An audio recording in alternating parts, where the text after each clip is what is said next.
So nagkaroon ng ng light snow kagabi Oh. Yan ang problema dito sa Canada, mga kapatid. Hindi kagaya sa US, 24/7 na may naglilinis ng kalsada nila, Sigurado ka makikita mo yan kasi may nagpaplaw sa harapan. Not unless magbagal yon, baka hindi mo makita yung dadaanan mo, bangin na pala. Tingnan, hindi nakita yung ilaw natin, Kailangan alisin natin yan kasi yung sumusunod, hindi nila alam kung nagtumigil tayo o nag-trouble tayo.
Good morning mga kapatid, good morning. Ayan, medyo nag-snow pala kagabi Yun yung kanyang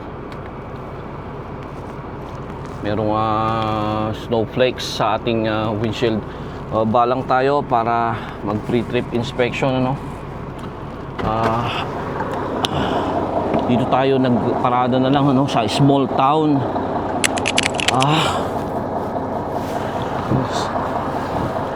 Hindi ko na nga mawari kung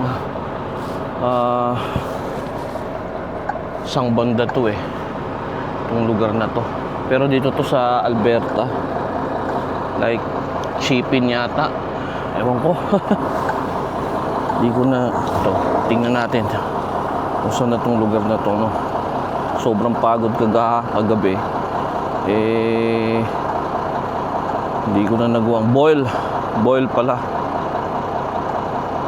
Boil ba to? Siguro small town lang ito mga kapatid.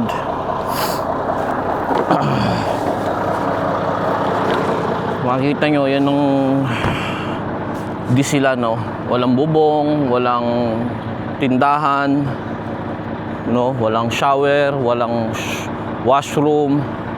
Yan lang, disilan lang talaga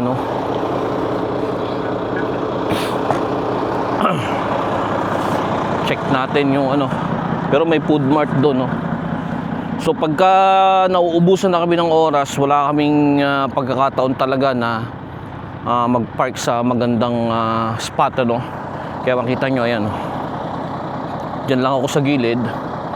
Wala akong kasama dito ni isang truck dahil hindi naman talaga pinaparadahan to kasi walang facilities. Walang, unang-una yung washroom wala. So pagka kailangan mo mag-washroom, wala kang maiihian dito So yun natin yung mga ilaw natin kasi gabi pa lalarga na tayo I mean madilim pa, pero umaga na mga kapatid. Medyo masama ang pakiramdam ko, pero I think kaya hindi ako nakapag-video ng mga ilang araw, pero I think bumubuti na. Buti na lang mahaba yung biyahe ko At least hindi ka agad magdidiskarga, hindi ka agad mag-load Kumarating talaga yung punto na kahit nasa biyahe ka, tatamaan ka ng hindi magandang pakiramdam Pinagpapasalamat ko lang hindi natutuluyan ako na magkasakit. Hindi tumutuloy yung sakit ko mga kapatid. Baga nararamdaman ko yung ubo, pakati lalamunan, pero naaagapan ko na ng extended na pahinga And then inom ng vitamin C, kain ng maayos, then pahinga. Yun ang importante, yung papahinga ka, no, ng sapat para makarecover yung katawan. So nandiyan lahat ng lug nuts natin, ano. Then of course yung signal light, brake light, importante. And lahat ng marker lights natin, ano. So napakatahimik mga kapatid. Ang oras ngayon dito is alas 4 na ng umaga. Mag-aalas 4 na, mga quarter to 4 na mga kapatid.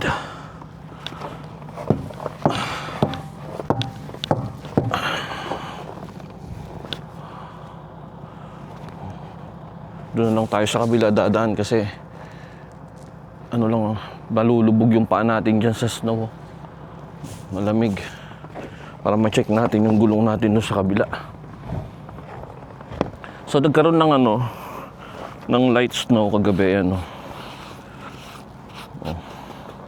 Ano na yan, liliparin na yan ng ano, sa daan kapag umandar na ako. Masama niyan, overnight, ano, tapos nagkaroon ng matinding snow, no, tapos ganyang kakapal, no. Kailangan alisin natin yung bago umandar. Kaya may walis tayo dyan, no. Nilagay ko na para in case na magkaroon ng matinding snow overnight, pag nagpahinga, naka-stop ako, mawawalis ko, no. Kasi pwede ka rin mapara pagka hindi mo inalis yan, kasi yung mga sumusunod sa'yo pwedeng pumunta sa kanila, aksidente. Okay, so yung mga gulong natin mga kapatid, ay lamig.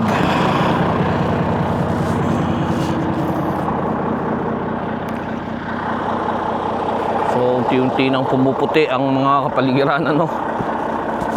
And wala tayong magiging problema rito dahil ang pinili kong pagpaparkingan, yan yung medyo pababa, no. Mahirap yung paahon na gano'n, ano. Nasubukan ko na yan sa dating company, hindi ako makaalis. Pero yan, dahil pababa yan, so walang magiging problema yung pag-alis natin dito, sigurado. Hindi nang pinipili ko pag winter time. Yung pagpaparadaan ko hindi malalim, no, kasi dudulas lang talaga, hindi ka makakaalis. So larga na tayo mga kapatid. Ayan mga kapatid, larga na tayo mga kapatid, ano.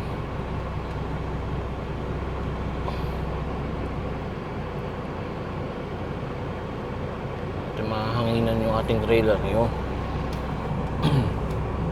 So, meron pa tayong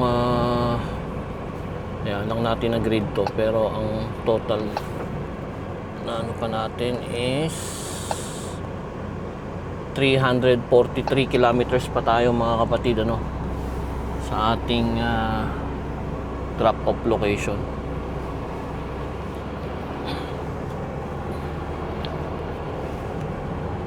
So walang hangin, ano mga kapatid, wala namang hangin. Madulas ito kasi medyo compact na yung snow, ano. Nadagdagan pa kagabi ng konti. Pero manageable pa yan. Kasi mas mahirap kapag ka yung ano, pagka nagsasabaw yung kalsada, no, yung ang temperature is like nag-aagaw yung freezing point, like 1 degrees or 2 degrees hanggang minus 4 degrees, ano, tapos may araw. Napakadulas yung kalsada pagka ganon mga kapatid, ano.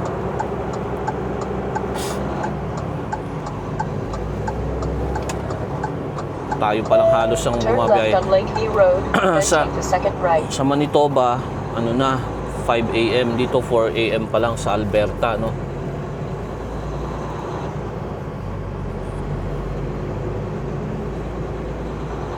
So, tuloy-tuloy ang ating biyahe mga kapatid.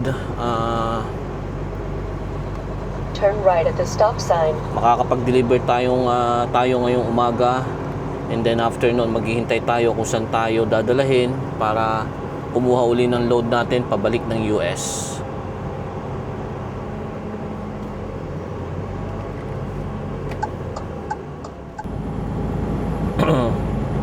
Kaya medyo iba yung boses ko kasi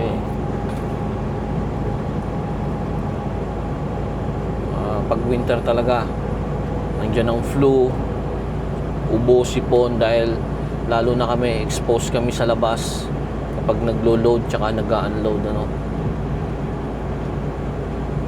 Ayan mga kapatid, tuloy-tuloy lang ang ating biyahe.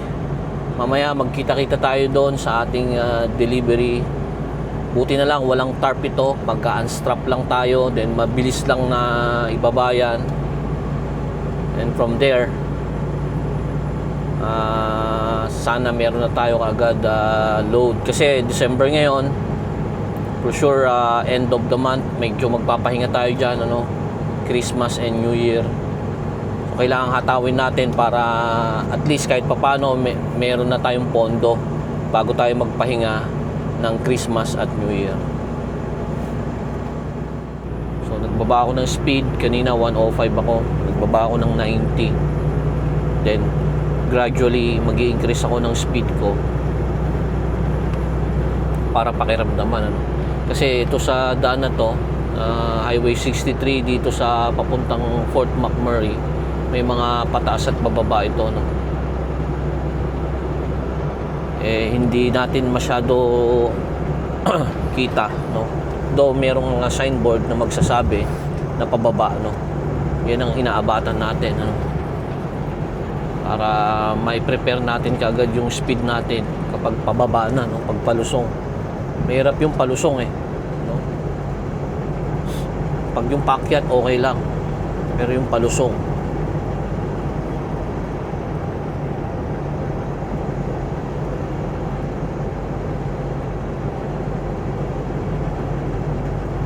medyo malayo-layo pa to, mga 250 kilometers ito na ganito. Hopefully hindi ganito na dire-diretso no, na may buhos ng snow. Wala, nararamdaman ko na madulas mga kapatid, kaya steady tayo ng ano, 80-90 tayo mga kapatid. Madulas. Ito, paakyat tayo ngayon. May settings itong GPS ko na binabago ko no, para alam ko yung dinadaanan ko ngayon is pababa o pataas ano.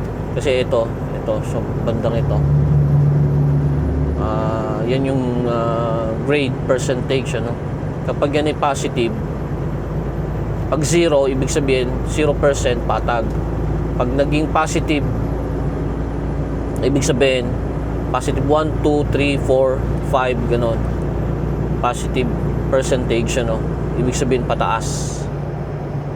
Kapag negative naman yan, negative percent, ibig sabihin yung current na road na dinadaanan ko is palusong.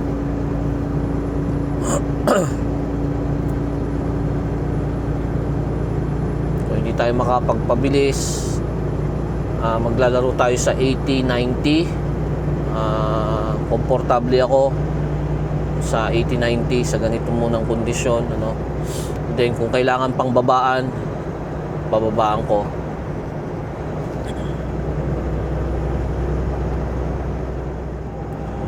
Pagka mayroong nag-overtake sa atin ano, itong area na to maraming mga loggers dito no, na truck. Kabisado nila na tong daan ano, palaging itong dinadaanan nila. Mabibilis yung mga yan. Dahil mabagal ako no, sigurado mag-overtake sila sa akin. At magkakaroon tayo ng ano, yung snow pupunta sa atin lahat yan. Parang alikabok ano. Pag sa rough road na maalikabok, pupunta, hindi mo halos makita. Pagka winter naman, yung snow na yan, dahil dry yan pupunta sa atin lahat yan. So pag meron na mag-a-attempt, ipopokus natin yung mata natin dito. Yan, merong parang linya kang nakikita dyan sa kanan. And then mag-slow down tayo para mas mabilis na makaka-overtake yung nag-overtake sa atin.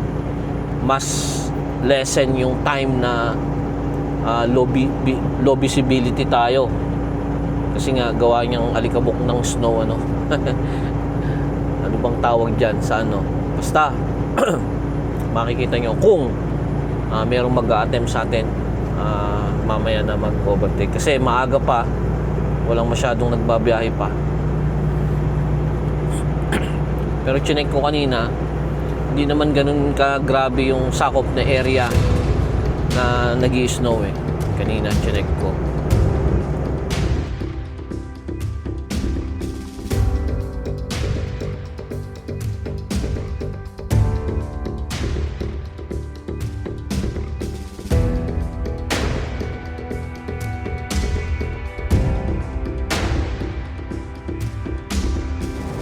Ay, pasama ang kalsada.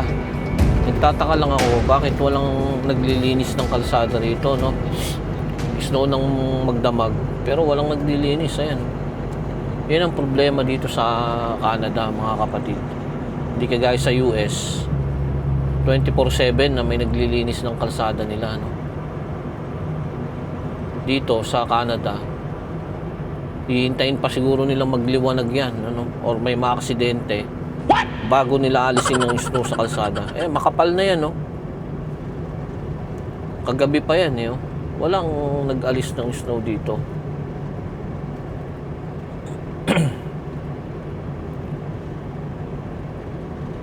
Ngayon ako. Kaya takbo natin, binabaan ko na 75 na lang, mga kapatid. Ayan, dito medyo hindi na makapal. Dun makapal na yung snow doon.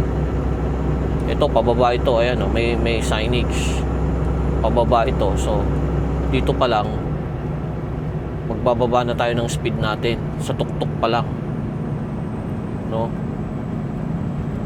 Ayan, mayroong nag-hazard to, no? Di ba? Ayan, may mga nag-hazard dyan kasi pababa ito eh. So mag-hazard din tayo na hindi natin alam kung ano to, kung madulas ba dito o ano, no? Ito, oh, nakaharang yata sa kalsada to, mga kapatid, ano?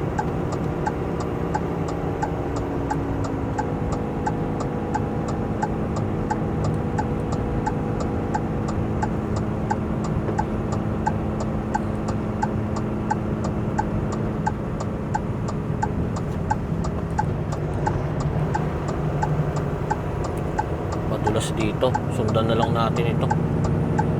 Madulas dito, mga kapatid. So hayaan natin yung iba, kung gusto nila mag-overtake niya sa kanan, mag-overtake sila, ano?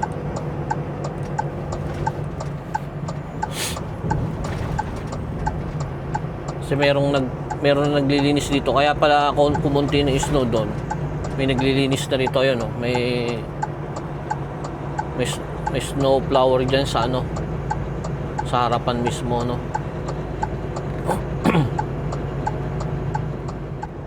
Hindi. Alam niyo na kung anong lahi yan, mga kapatid. Ano? Paunahin natin sila. Siyempre hindi naman tayo dito, ano. Ayan, oh. Sigurado ka makikita mo yan kasi may nagpa-plow sa harapan. Not unless magbagal yon, baka hindi mo makita yung dadaanan mo, bangin na pala. Susunod na lang tayo dyan, makikita natin yung ilaw niya sa puwet. So susundan natin yan.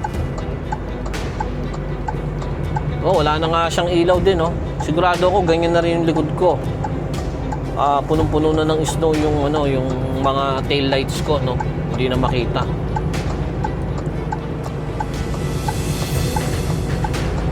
Alam mo, hindi siya maka-overtake din, oh. Kasi hindi niya makita yung ano, eh. Ayun, nag-attempt na yung isa. Tayo, dito lang tayo. Tingnan natin yan. Mahirap yan. Hindi mo makita yan, eh. Ayan, pwede na siguro yan.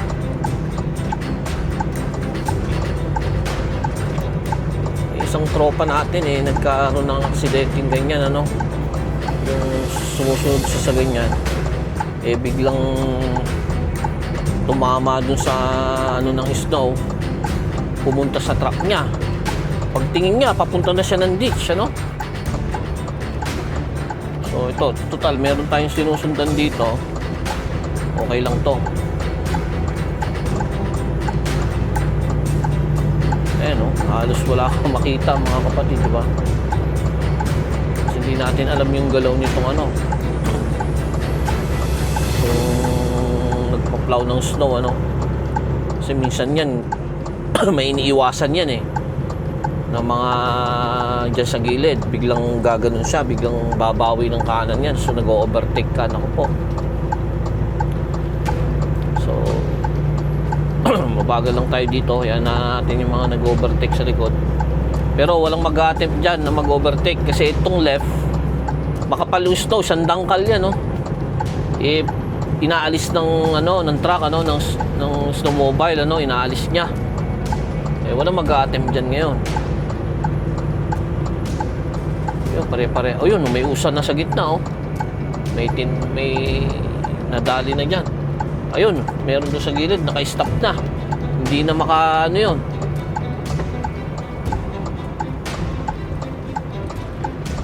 Distansya tayo dito mga kapatid, ano. Ay wala, ganito, mapupuno tayo ng snow talaga.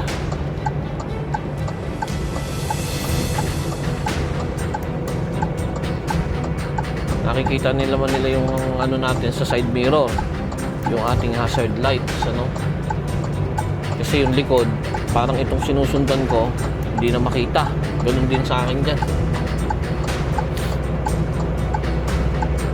Merong mag-overtake dyan sa kaliwa. Hintayin lang natin kung anong klaseng driver yon. Alam nyo na sigurong nasa isip ko kung anong klaseng driver. Ayaw ko na magbanggit, ano. Kasi may mga kaibigan din tayong nanonood, no. Pero alam nyo kung anong lahi na yun. Mag-overtake dyan sa kaliwa. Hintayin nyo lang yung mga walang pasensya, no. Yung mga immortal na driver dito sa Canada. Mag-overtake yun dyan sa kaliwa, maya-maya lang. Kahit napakakapal ng snow dyan sa left. Ito na yung sinasabi ko na terrible, no? Na nakita ko na linggo ng gabi hanggang Monday ng gabi, buong Monday, ano, mag-i-snow dito, no? Sa pag di-deliveran natin. Ito na nga yun mga kapatid. Ito na yun. So napaka-accurate talaga ng weather forecast dito. Sama ng ano. Hindi tayo magpapabilis. 75 lang tayo, 75. Yan ang nararamdaman ko na hindi ako dumudulas. Maganda ang traction ni Alex, 75. 70, 75.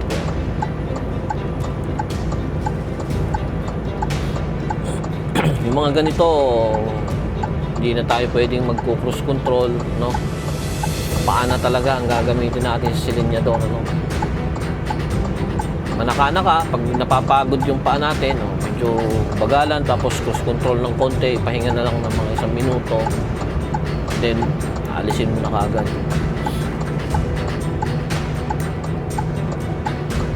Wala na yung nasa likod ko mga kapatid, ay nasa harapan ko, no? Mabilis sila.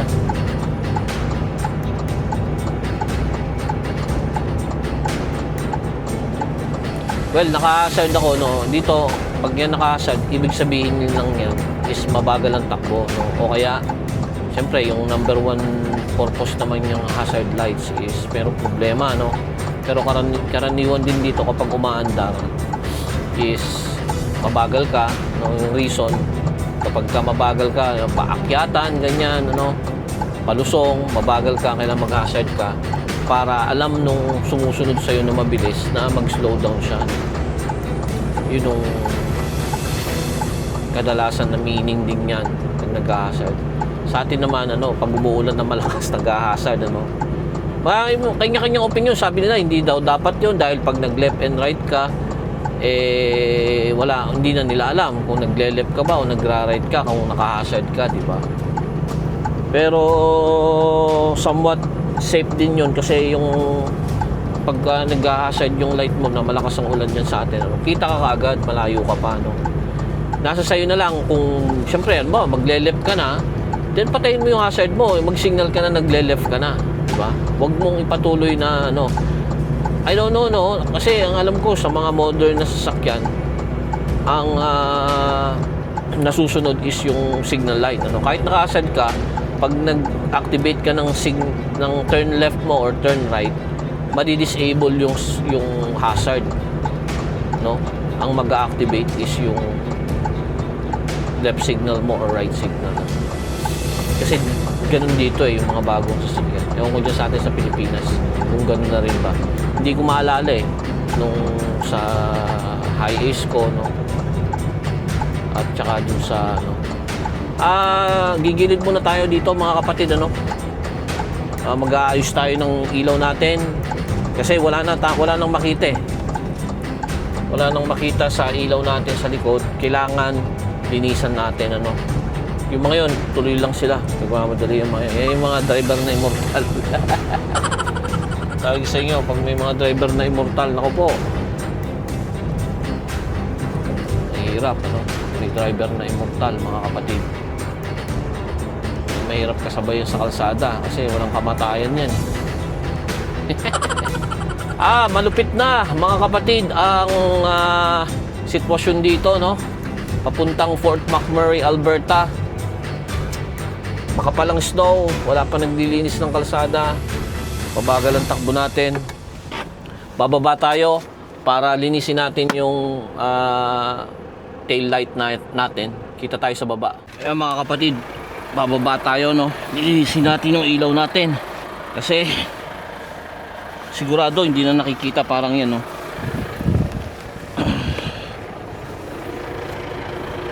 matindi ang snow dito mga kapatid, na naipon.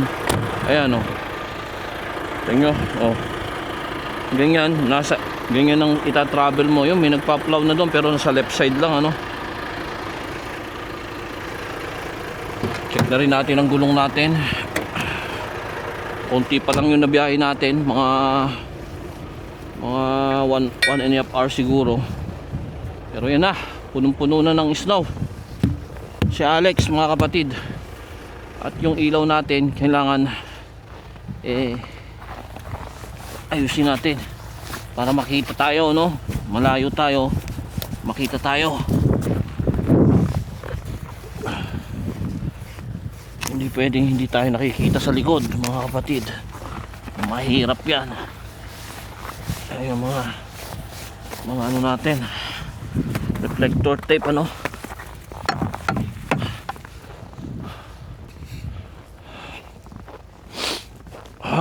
kita nyo kung gaano ka tindi rito.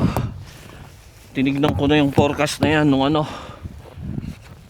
bago ako magbiyahe. Yan, sarado na. Tingnan, hindi nakita yung ilaw natin, kailangan alisin natin yan kasi yung sumusunod hindi nila alam kung nagtumigil tayo o nag-trouble tayo. So dadalasan natin yung pagtigil, para malinis natin yan.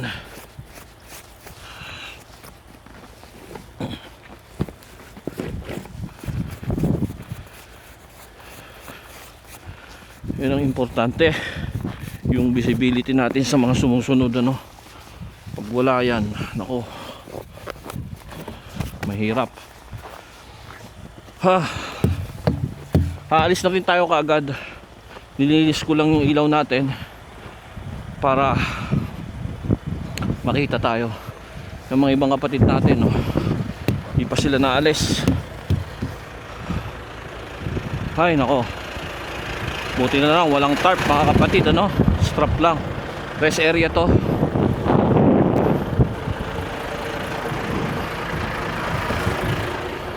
Kapalang snow.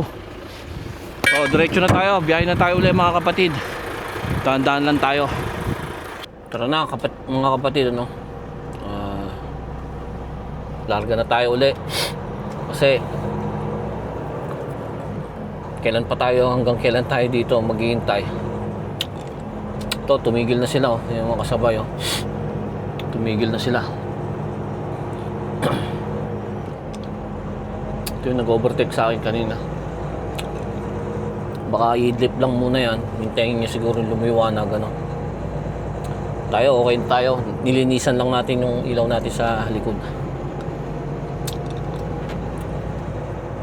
Tandaan lang tayo. Well, ito na yung winter eh. Kahit paano naman, meron na rin tayong 3 years na nag-winter dito, no? 3 times na tayong nag-winter, pang-apat na to, no? Na winter time dito sa Canada.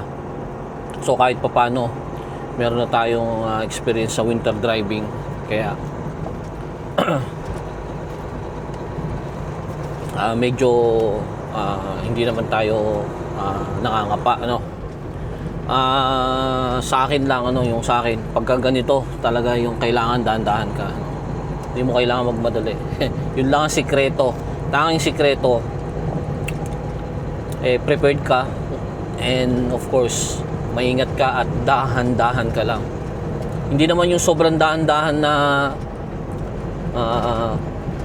makakaabala ka na sa kalsada, no? Hindi naman ganun. So yan, yung left side nalinis na. Itong left, yun, mabilis yung ano na yun, ano? Siguro mga 90 ang takbo nun, ano? Pero tayo, titingnan natin uli. Mag-start tayo sa 70, then gradually mag-increase tayo ng speed, then pagka medyo alanganin, baba hanggang makuha natin yung komportable ka na speed, no? Then i-maintain natin doon. Bumibilis tayo dahil pababa na pala, mga kapatid, no? So yan, gumamit ako ng engine brake, ano, level 2, para pigilan ng dahan-dahan lang, ano. Mababa na yung speed natin. 4 degrees yung ano slope na to pababa. Bumaba na tayo sa 80, kanina nasa 96.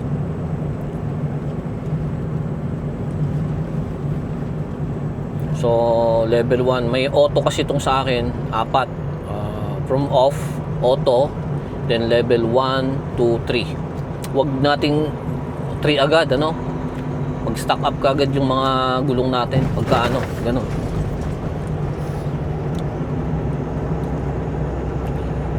So start sa akin sa auto, no. And then 1, pagka nakuha nyo na yung 1, then 2, hanggang 3 pwede rito kasi hindi naman compact ice pa to, mga kapatid, ano. Start pa lang kasi to, hindi pa ganun ka compact yan. Pero pag compact na, naku, delikado talaga.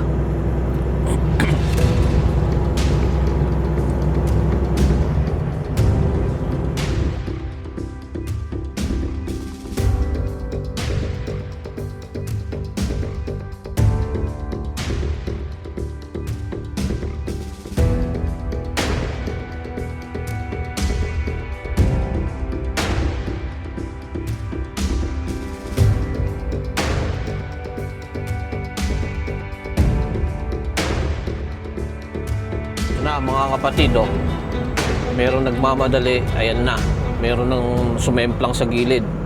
Ewan ko kung makikita nyo, mga kapatid, ano, pero ayan, meron nang napunta sa gilid. Oh, diba?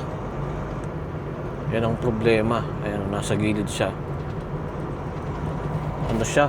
Double trailer, ano, isang 53 tsaka isang 20. Yun, napunta na siya sa ano, sa ditch. Nadulas na yan, mga kapatid. Nadulas na siya. Too bad, di ba? Kasi nga baka mabilis siya. At yung dala-dala niya is combination trailer, ano. Ay nako, mahirap talaga. Eto na, mga kapatid, ano, meron na mag-a-attempt na mag-overtake, oh. Ito na yung mga immortal. Ay, hindi, maliit lang pala to. Akala ko truck ito. Maliit lang. Close van. Ayan. Diba? Oh. Pupunta sa atin lahat yung alikabok. Ayan. Delikado yung ginawa niyang yun. Kasi unang sa lahat, yan. Oh, nag-thank you siya kasi nakita niya, nag-slow down ako, no? Pero delikado yung ginawa niya. Makapal yung snow, yun sa left, no, siguro mga 2 inch, no. or more. Hanggang 3 inch. Tapos maliit lang yung gulong niya.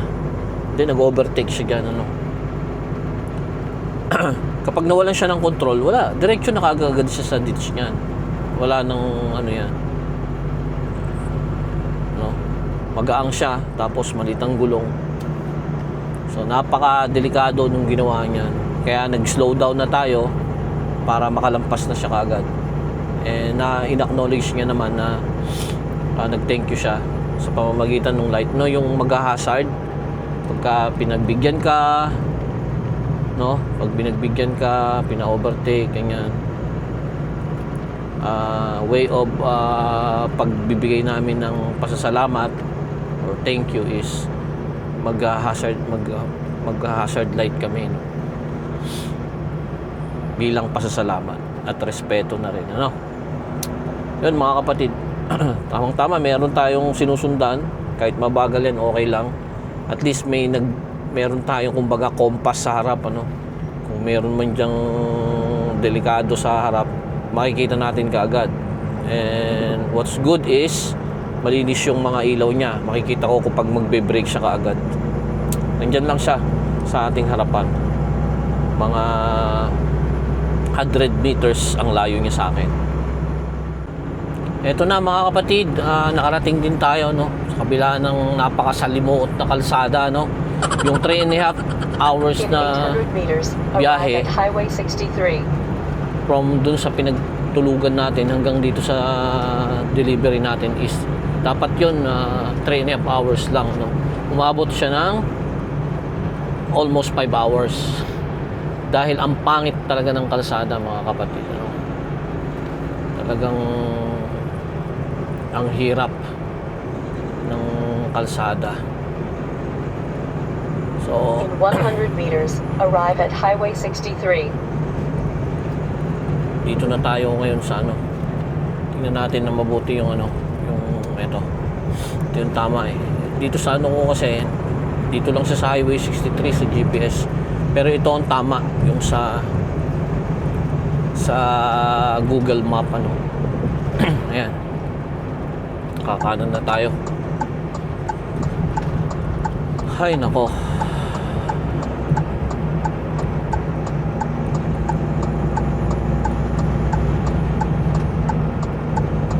Bali private na ano na to, na property, no, sa mga ano na lang to, sa mga delivery ganon, para sa mining, ano, dito lahat sa Fort McKay, Alberta mga kapatid. Puro heavy equipment dito ang mga dinideliver, ano, mga parts, kung ano-ano pa. Ayan. Second time natin dito, kaya nung bago-bago pa lang tayo sa Paine, nakapag-deliver din tayo, same load, ano. So yan mga kapatid, safe tayo nakarating from Decatur, USA hanggang dito sa Fort McKay, Alberta. Salamat sa gabay sa daan, ano, at safe tayong nakarating dito, no, sa sa ating destinasyon, ano. Patuloy kayo sumubaybay mga kapatid, ano. Huwag kayo magsasawa. Salamat sa subscribers natin and viewers. Hanggang sa susunod mga kapatid, ano. Dyan lang kayo palagi, kapit lang. Ating sama-samang lakbayin ang kalsada sa panahon ng winter. At lagi nyo pong tatandaan mga kapatid, mata sa kalsada, kamay sa manibela. Manibelang Pinoy po, isang magandang araw.